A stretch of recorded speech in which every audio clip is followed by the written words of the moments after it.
This is a difficult leadership question, but it's an important one. Do people have to tiptoe around you? People tiptoe when they have to account for your emotional reaction before they say anything.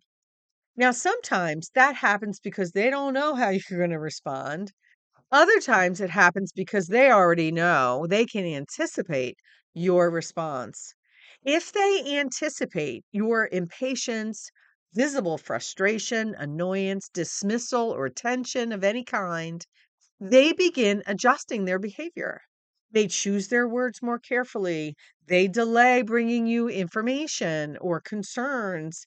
They may evaluate whether something is worth the response anyway.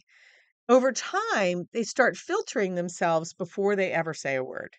And that adjustment, that little dance that they have to do, requires a lot of energy that could be directed toward creativity or problem solving or productivity. Honest dialogue gets redirected toward managing the emotional climate of the room. When people are using their energy to manage you instead of fully engaging in the work, well, performance narrows and psychological safety decreases. I'm Dr. Julie Donley. As a workplace stress expert and leadership coach, I work with leaders who want to build high performing teams by strengthening clarity, communication, and emotional steadiness. Emotional presence is not a small detail in leadership, it shapes the culture. I worked with a senior leader who was under a great deal of pressure. The organization was going through change, there were layoffs, deadlines were tight, and she was carried a strong sense of responsibility for the outcomes. When she entered meetings, she moved straight to the agenda. If something was incomplete, she addressed it quickly, moved on. From her perspective, she was being very clear and efficient. Her team, however, reported feeling rushed.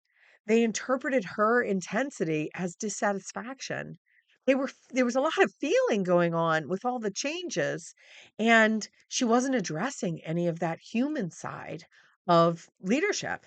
So they shortened their updates and avoided offering any kind of creative solutions or suggestions because they sensed that she wanted just efficiency. She just wanted to get the job done. Now, no one said anything to her directly. They had just done a lot of adjusting, and over time, they became very careful around her. This sort of became the norm. Well, when we started working together, the question became simple. How do people feel around you?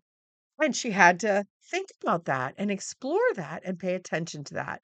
So, as she became more aware of how her energy was impacting others, well, we started teaching her to become much more deliberate about her presence and her behaviors. She slowed herself down first. She paused before responding to anyone. She softened her entry into meetings so she could connect with the humans in the room instead of going straight into business. People need that space. She then also started acknowledging effort before just moving on to outcomes. The shift was subtle, but it made a huge difference. Her team began to talk more. They elaborated instead of abbreviated. They asked more questions and volunteered more ideas because she created space for it. And over time, the climate changed. This is all about self leadership. Leadership requires responsibility for results and responsibility for the emotional climate in which those results are created.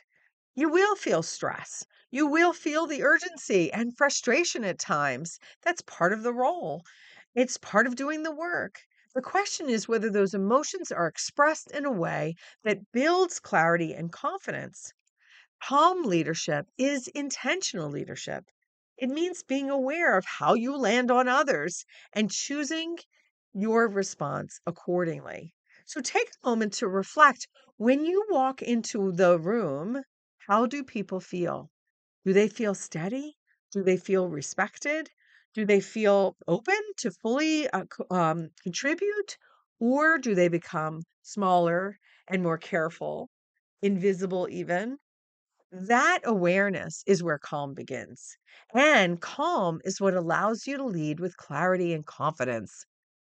If this was helpful to you, then I invite you to like the video and subscribe to the channel for more strategies on how to lead at the speed of people. I'm Dr. Julie Donley. Till next time, happy leading.